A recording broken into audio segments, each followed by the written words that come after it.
Everyone, welcome to my channel Kavya Missala. ముందుగా మీ అందరికీ భోగి పండుగ శుభాకాంక్షలు. భోగి పండుగ అనగానే పిల్లలు పెద్దలు చాలా యాక్టివ్గా ఉంటారు. ఎంత యాక్టివ్గా ఉంటారో అంత జాగ్రత్తగా కూడా ఉండాలి. ఎంతైనా అగ్ని ఫైర్ కదా, దానికి ఎంత దూరంగా ఉంటే అంత మంచిది.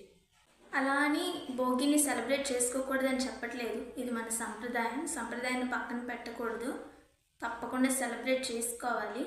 భోగి మంటలు కాల్చేటప్పుడు ఆ మంటలు అనేవి కంటికి ఒంటికి తగిలే ఛాన్సెస్ ఉన్నాయి. వాటి వల్ల ఐ డ్యామేజ్ అవ్వడం, స్కిన్ డ్యామేజ్ అవ్వడం లాంటివి జరుగుతున్నాయి. సో జాగ్రత్తగా ఉండండి. ఎక్కడెక్కడో చదువుకుంటూ జాబ్స్ చేసుకుంటూ అందరితో పండుగని సెలబ్రేట్ చేసుకోవాలని విలేజెస్కి వస్తారు. ఈ పండుగతో ఎవరు ఏ ప్రమాదానికి గురి కాకుండా చూసుకోండి. హ్యాపీగా సెలబ్రేట్ చేసుకోండి. ముఖ్యంగా పిల్లల జాగ్రత్త అండ్ మీరు కూడా జాగ్రత్తగా ఈ హ్యాపీ మూమెంట్ని సెలబ్రేట్ చేసుకోండి. Once again, happy Bogi to all.